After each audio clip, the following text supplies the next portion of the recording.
case studies. See, this is section B of section B of your GS4 paper. So can expect somewhere around 130 maximum and minimum 120 marks. Now normally in case study, be very clear, they will ask you 6 case studies. 6 case studies you can always, means if you see the last 4-year question paper, you will get 6 case studies, and it is normally it is like this. There will be 4 20-mark question and 2 25-mark. So that's why 50. So totally 130. In some cases, all the questions will be 20 marks. So in that case, it will be 120 marks. So it is very clear that UPSC will ask you 6 case studies, and the speciality of these 6 case studies is that they will put you in a situation and will ask you what will you do in the present context. In this situation, what will you do? So try to understand the importance of this case study. They are going to test your they are going to test your personality. They are going to test your personality in the sense that they will test your integrity in public life, your probity, and more than anything, your problem solving skill. Problem solving skills. Try to understand, as a IAS or IPS officer, you will come across different problems facing Indian society. Problems like sometimes a disaster will happen. Okay, sometimes a communal violence can happen. Sometimes political violence can happen. So different forms of problems may happen in your area. In that case, how will you solve that problem? Okay, you might have heard about caste related violence. Okay, so in India, different forms of agitation. Then you had seen that some community blocking the railways, okay, and creating problems. Now farmers demand certain, farmers have their own problems, and they sometimes take law and order into their situation. So in all these cases, how will you solve these problems? So this case study is basically about testing your problem solving skill. If a problem arises in front of you, how will you deal with this problem? So this will be tested. So my question is, how to approach case study? So when a situation is given to you and ask you to give solution to this problem, how will you address it? There are 2 best way of addressing any problem. One is identify, this is very important, after reading a particular case study, read case study carefully, underline keyword. After underlining the keyword, what you need to do is identify, this word is very important, the root cause of the problem.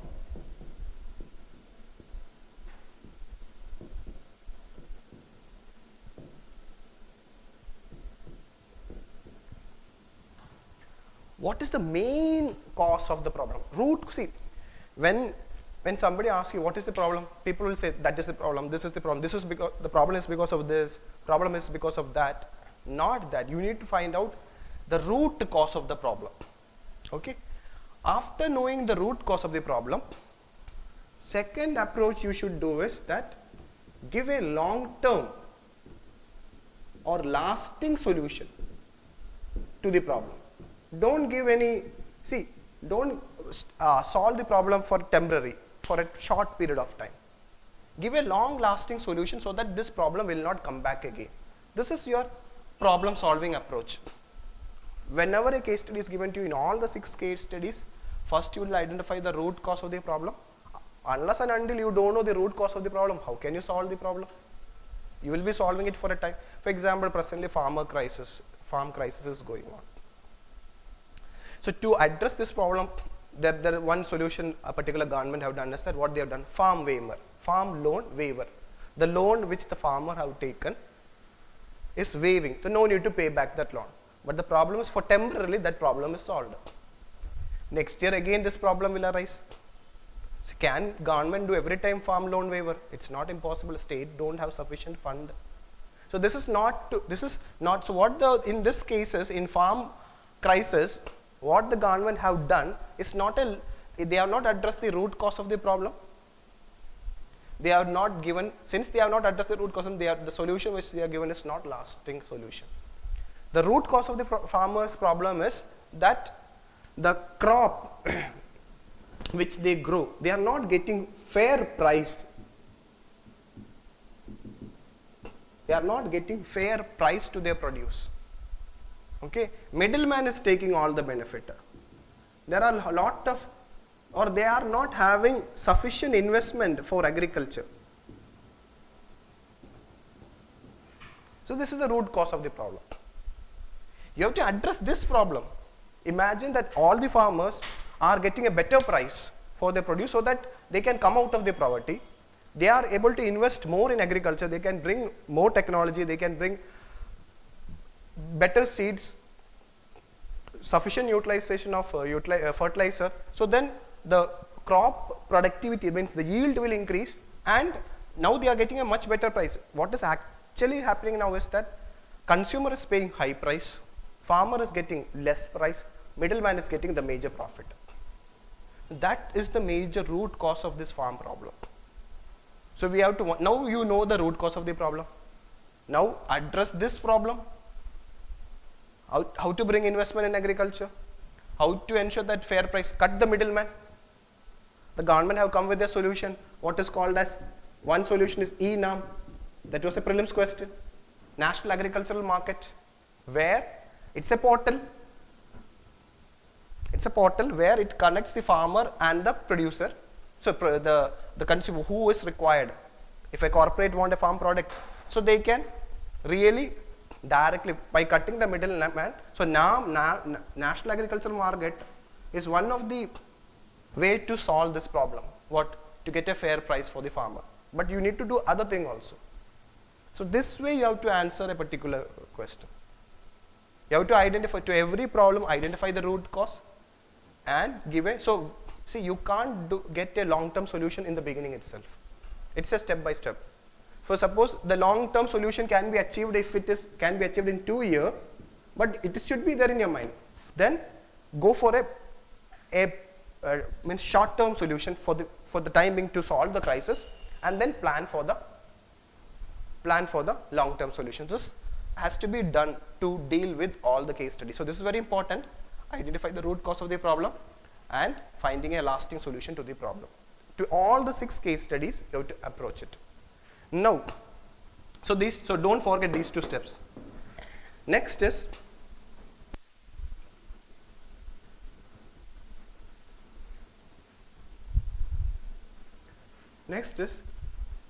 if you want to solve a problem, do you think that you can solve the problem alone? You are a district collector, or you are a district police chief, superintendent of police. Can you solve a problem in your area? No, alone. Only in movies you can solve it alone. Otherwise, you require a team. You require a team. So a team is required.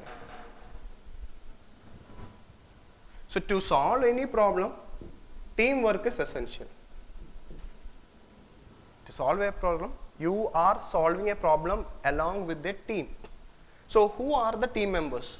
So when you deal with the team, try to understand that it is not only your colleagues. Your colleagues are very important.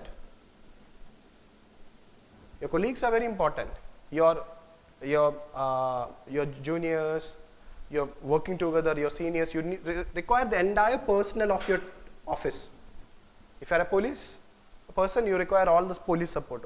Entire police machinery support should be there. Then other related administration. But that is not sufficient. Then this is another important. Okay, to address this, you need to identify all the stakeholders in this particular problem. Don't miss any stakeholder. Identify all the stakeholders. When a problem is, see, suppose, imagine a fire has hit a building. Now, to now to ensure that how to handle this situation. Now you tell me, if there is a fire, first thing, the first stakeholder to be involved in that is fire service personnel. My question is, only fire service personnel can handle it? No. Fire personnel has to be assisted by police also. It requires the support of people also. Okay. Then require the support of hospital, especially ambulance. So think about it, everything. Then you require proper communication to evacuation by telling them people to stand there, don't come to this side, or to putting to ensure that. So lot of, see, in a problem, lot of people are involved in it. So what my suggestion is, if you are X and you are in a problem, you are handling a problem, identify all the stakeholders.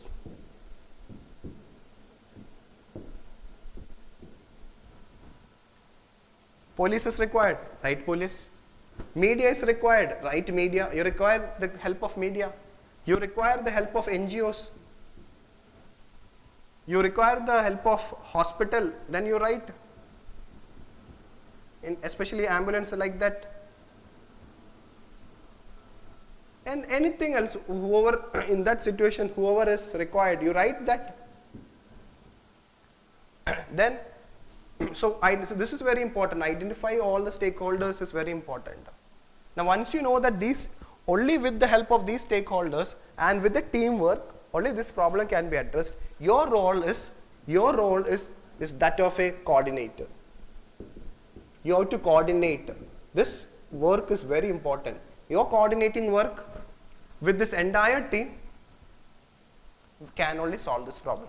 So if you are not coming to this spot and not managing it, then the problem can't be addressed, because you are a means you have been given power. Okay, you are a police officer, you are an IAS officer or something, you are a particular personnel who are having power, and you can bring all these stakeholders and tell them to tell media, do this. By coordinating with the hospital authorities, all the hospital authorities nearby, by sending them ambulance, by mentioning that the sufficient staff, doctors and nurse are there, and so proper equipment is there in the ambulance, and make sure that the road, telling the traffic police evacuate the road so that the ambulance can move freely and reach the hospital on time and come back again and take the next victim and go.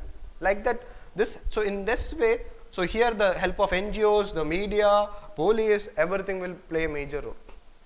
So in every problem, do this stakeholder perspective, bring all the stakeholder and then answer it. Okay, so I'm repeating again, how to solve a case study. Read the case studies carefully, underline the correct problem, find the root cause of the problem, and you have to tell how to solve this problem, and then bring all the stakeholders, properly coordinate with them and solve the problem. This should be a approach. Okay. Now we will solve this this question, 2016, that sixth question, 2016 sixth question. Now see the specialty of sixth question. How many marks? Say normally last two questions are 25 marks.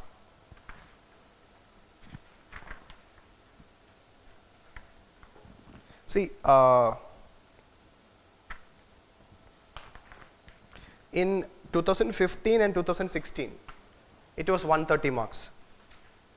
In 2014, it was 120, means all were 20 marks. In 2013, it was 125 marks. So there were 125 mark question. So the last 2 year it is 225 mark question and 4 20 mark question, but all are case studies. Okay, now you read the question, it looks very interesting. Okay, now a particular case study is given. It's a 25 mark question. So for 25 mark question, how many words you have to write? You have to write in 300 words. In 20 mark, it is 250 words. So this is a 25 mark question, 300 words you have to write. We'll read the question and identify. Now, when you read a particular case study, first you can write down the stakeholders so that it become very easy for you. to answer a particular question. Now in this question, Saraswati was a successful IT professional in USA. First we'll read the question, okay. Moved by the, so it's talking about Saraswati, who she's an IT professional working in USA. Okay, you can write, underline that thing, IT professional work USA. Moved by the patriotic sense. She's very patriotic, so of doing something for the country, she returned to India. Okay, Saraswati is having a good job in USA. She's an IT professional having a good salary. Now, since she is patriotic that she want to do something to the nation, she came back. She left that job and came to India. For what? To do some to the country. Then what she have done? Together with some other like-minded friends. So Saraswati, like-minded friends means those who are patriotic, who want to do something to the country. She formed an NGO to build a school for a poor rural community. So these are very important. So you have to write down. Saraswati, she returned, IT professional returned to India. So now what she has done is that she has started an NGO along with this like-minded friends. She started an NGO. So this NGO, what it is going to do? This NGO, it built a school. NGO have built a school to serve a poor community. What is that? Poor rural community.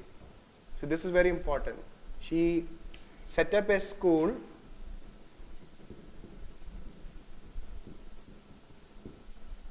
see, weaker section. Is this a weaker section? We have stated compassion. So addressing the problems of weaker section is very important for you in this paper. So Saraswati and her friend have set up a school, and this school is going to cater poor people. And it's not only poor, it's in rural area. Two things are there, poor and rural. Now, the objectives of the school was to provide the best quality modern education at a nominal cost. Best quality modern education at a nominal cost, at a cheaper price. This is the objective of the school. She soon discovered that she has to seek permission from a number of government agencies. So stakeholders involved are, first is that, see the stakeholders, automatically it is given. She had to seek permission from number of, not one government agency, number of government agencies permission is required to set up this school. The rules and procedures were quite confusing and cumbersome. So since it is a government agency, it is showing the true character, the rules and procedures.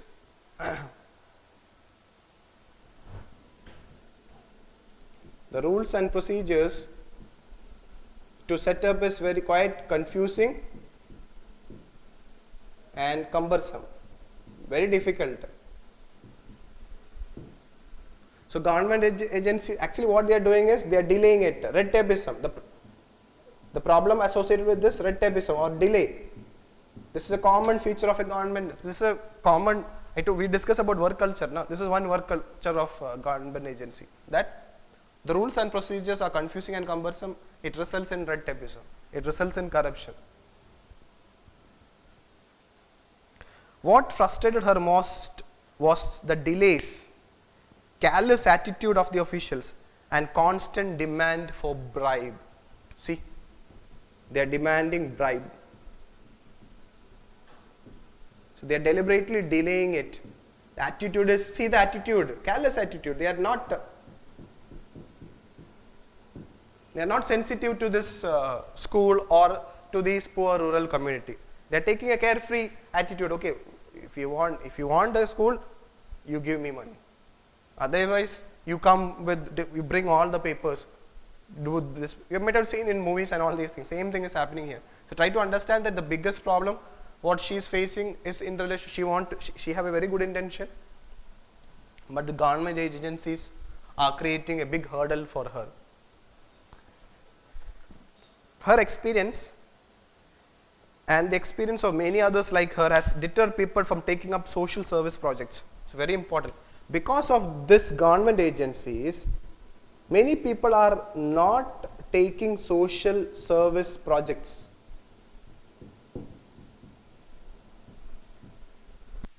There was a Rajinikanth movie was there. I don't forget that name of that movie very recently, where Rajinikanth has come from US. He want to set up a medical college, and the problems he face from the government officials and the corrupt machinery, and how we tackle it. Okay. So anyway, the problem is not only to Saraswati and her friends. This is the same case with many of good people who want to do social service projects. Like if anybody want to set up a good private hospital, who will be charging nominal cost. So they will also face the same problem. See, now what is our aim? To set up a school which provide best quality. See, quality modern education is now available only to the rich class, because our government school machinery is not in a position to provide quality modern education. Only the rich people can send their children to that hi-fi schools, and they will benefit. Poor people, especially rural people, they don't get. First of all, there is no school infrastructure is there in the rural community. Even if a government school is there, there will be no teachers, there will be no no proper place to sit. So all the infrastructure lacking in a rural area. Now a patriotic woman, after leaving her job, want to start a school with a friend, that to a quality which she want to provide quality modern education. She is facing a lot of problem from government agencies. It is not only for her, for similar minded people also they are facing this problem. Any social service projects, this is the problem. So the word is very important. Social service. See, first of all, the people who are ready to provide social service are very less. See, try to understand that those who want to do social service are very, very less in India. It's a minority. And these people is facing problem from government agencies. Now, how to address this problem? Now, the next paragraph says that. Now it says that, okay, a measure of government control over voluntary social work is necessary. See, for the even in social work also, all the people who do social work may not be good. They will be doing some. They may have some bad intentions also, but majority of the people who do voluntary work are doing it for the benefit of the community, or for the benefit of the especially poor people or rural people like that. So what the topic says that, okay, government control is okay, government control is fine, but what you see here is too much, asking bribe, but it should not be exercised in a coercive or corrupt manner. This government control should not be done in a coercive or corrupt manner. What measures can you suggest to ensure that due control is exercised, but well-meaning, honest NGO efforts are not? So you have to give a suggestions. What measures can you suggest to ensure that due control is exercised? So it's a balance. It's a balance that due control is exercised by the government. Government can control NGOs, but at the same time, well-intentioned, honest NGO efforts are not. At the same time,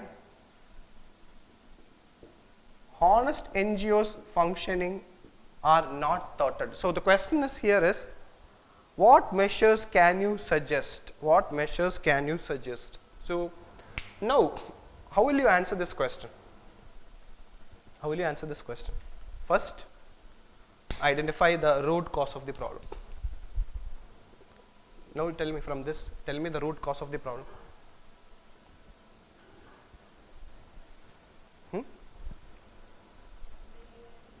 No, what is it? See, what is why in India? See, it's not only about education.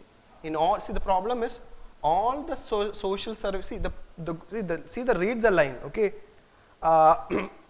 many good people who want to take up social projects, they are deterred. They are not. They have a second thing over it. Okay, should I do any social service projects in India? Should I do any social projects in India? Because why? It is not only it frustrates you because of corruption, bribes, delay, careless attitude, rules and procedures, like that. Okay. Now the thing is that okay. So one problem is that okay, we have to see that okay, one is the work culture of the government agency. That is, in short, if the work culture of government agency changes, can you address this problem? In the sense that when the government agency becomes citizen friendly, there is no delay, there is no confusion, there is no compensation rules. They want everyone who want to do, means all the honest, if the government agency want all the means if they are providing all the support, all the honest NGOs who want to bring a social transformation to India. Okay, if the attitude towards if the government agency's attitude towards these NGOs changes, what will happen? There will be more social service projects, more people will come, because there is a good support from the government agencies. Government agencies will provide them all the support. And what benefit the people will have? For the rural area or any weaker sections, they will get better education, they will get better health facilities, they will get better job, because even employment opportunities can be created if any social service project which creates employment, that can also happen. So ultimately the people living in the poverty line will reduce and India will become a poverty free country, and in the long run India will become a more developing and then a developed country. So once you become a developed country, that results in many of the law and order problems reducing it, because everybody now have a job, everybody is happy, then why to create any problem in India? So many of the problems associated with India is because of alienation. It's because of any person who is not feeling that okay, they are not benefiting by living in India, they only create problems. They only want, they take law and order into their hands. Okay, now we have to see this situation. So the problem is addressing both. So keep this in mind. So when you want to answer this question, okay, it's basically about the attitude of government agencies. So there are different government agencies are there. So what are the problems of these government agencies? Red tapeism or delay and corruption. Yes or no? How to address this? How to address this? Plus, see, it is saying that there need to be a balance also. Okay, we have to ensure that there has to be a control. There need to be a control on NGO. There has to be a control on NGO also. That the question says that. Question says that while due control is necessary, but honest NGOs should be promoted. So first we will see that okay, how honest NGOs will be promoted, and then we will see that how due control can be maintained. These two have to be addressed. Now, if government agency have to, if honest NGOs have to function in India, the government agency have to provide them all the support. For that to happen, we need to address corruption. So how to address corruption we will study in section A. I told you challenges of corruption. Okay. Now how to address, see, to simple thing, okay, to address red tapeism. There is a government have planning to come with a law. Already many state government is having it. I already posted just 3 days back. I posted an article on Right to Services Act. Right to Services Act. Many state government have passed this act. What is the specialty of this act is that this act says that you have to deliver a service. The government have to deliver a service. You have to deliver the service with the intended time. You have to deliver the quality service in there will be a time limit. For example, to get birth certificate, to get death certificate, so your OBC certificate. These are all services provided by the government. This has to be given in a particular, for example, 30 days or 7 days or 14 days. So within these days you will get the certificate. And in case if they are not giving the service in the particular time period, what this act says that the government official have to pay fine for everyday delay. It is in same line like RTI. So if any state government implements Right to Service Act, what will happen? We can address red tape or delay. So keep this in mind. So this you address it. So this article, if anybody who have read that article, now same type of act should come at the central. So now many states is having. Now what is your suggestion? All the 29 states and 7 union territories have to come with the same law. Second is that union also should have come. Union also have several departments. The union government should also have this act. So this can be addressed, red tape is one. Second is regarding corruption. So deal with corruption. What suggestion you can make is that, okay, you can say that all the government machinery should work in a transparent manner. All the government machinery should work in a transparent manner. There is a saying that, okay, sunlight is the best disinfectant. Have you heard about that? Sunlight is the best disinfectant. Similarly, in government offices, transparency, if the government offices is working in a transparent manner, nothing to hide, obviously the chances of corruption will reduce. So by bringing transparency, so RTI is an instrument to ensure right to information, can ensure transparency. Okay, so citizen charter can ensure transparency. Again, we will study in section A. By making by making all the government offices transparent and accountable to the people. So people should know if I go to a village office, at what time the village officer will come, what time he will go, how to get a particular service, in how many days I will get the service, what is the procedure to be done, how the office is functioning, and if the officer is not providing the services, how to approach, how to complain against this officer. If it is there, then the village officer will function, or the entire village office will function in a proper manner, so that there will be no corruption in village office. Like that you can adopt in. The problem is that you need to have that commitment. Government have to take that commitment to make every government offices transparent and accountable. Okay, to make accountable, we have lot of corruption to deal with corruption machinery. We have lot of agencies. Okay, we have Vigilance and Anti-Corruption Bureau.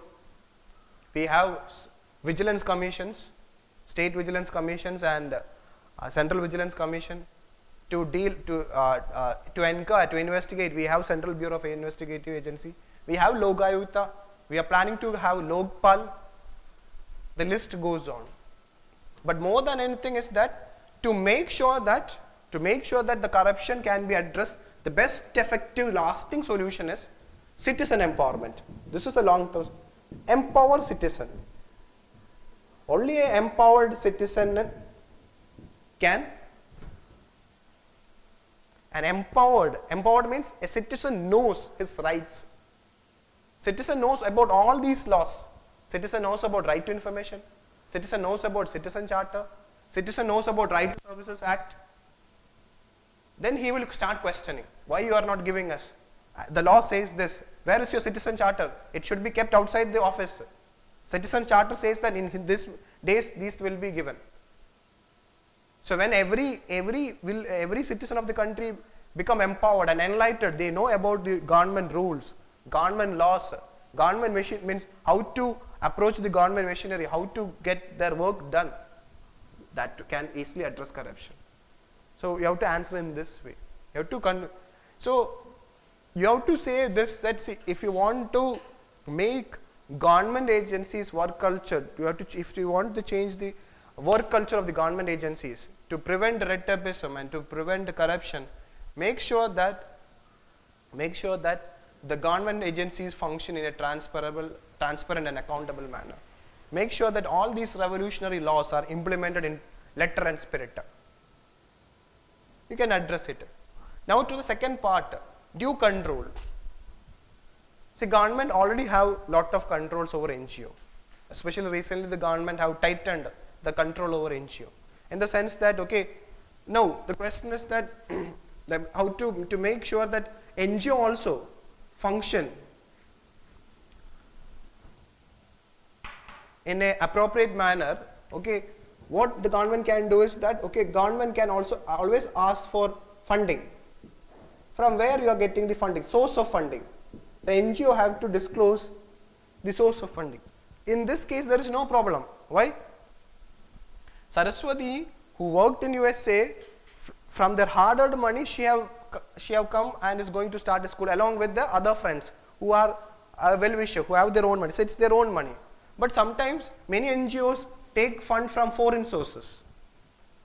So you have to tell from which foreign, who is your funder. Tell that foreign, if it is a foreign entity or anyone, tell the source of funding so that the government can identify that the credibility of this foreign entity. Plus, the government can look into the activity, which area they are functioning.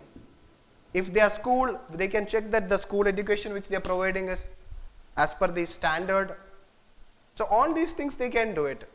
Once they get to know that these NGOs are credible and they have a desire for the upliftment of these weaker sections, once the due control has been ensured, then the government should provide them with all necessary support.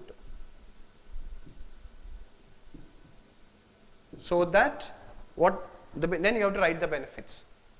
Once NGOs are being given necessary support, what is the benefit? More social infrastructure projects more social service projects. People will come and start in every diverse area of the country. More people, see, I already told you these people like Saraswati are very less in number. At least those people who come and work with the government to assist the government in many of the government schemes, especially Swachh Bharat Abhiyan, then Prime Minister Awas Yojana, they can work together. Now there is a lot different schemes where the government want well-intentioned people to work with the government because government lack funding, government lack expertise. Okay, so once these people come into the picture, we can have in the long term an India where many of the problems which we are facing now in relation to poverty, in relation to illiteracy, okay, in relation to different problems in the form of riots, in the form of violence, what is happening here, which can be addressed with a good government NGO relationship. Okay, this question have come mainly because of a current affair. So you have to address case studies in this way. So how to approach a case study? See, it's compared. See, the knowledge you will get the knowledge you need to get from section A and also from other GS paper, GS 1, 2, 3. Now your work is go home and write this case study and submit next week. Go home, okay, just from your present knowledge, what you have heard from it, just go home and write in 300 words. Just answer it, you just practice it. We'll see it how you are writing this particular. Take your time, read it carefully, understand the question and write it. Okay. So, and then next, so what is the advantage of writing is that you will understand that, okay, it is not easy as you hear to write. You'll find that, you'll understand when you start writing only you'll find that, okay, then your reading, see once you start writing, your reading will also become different. Earlier you were reading casually, you are not reading to write. Now once you start writing, you realize that you are not getting any point to write. Then your reading will be different. You will be reading to not only to understand but also to write an answer. So just go home and try. I'm telling you, it will be very difficult for you to write an answer if you're writing for the first time. It's unlike your school days or graduation times. It is not easy to write a UPSC answer for the first time. But once you start writing it, first answer, second answer, third answer, fourth answer, after 10th answer, you will start enjoying it and you will learn the trick of answer writing. That's very important. So start writing it. Now you have an idea how to answer it, you do it.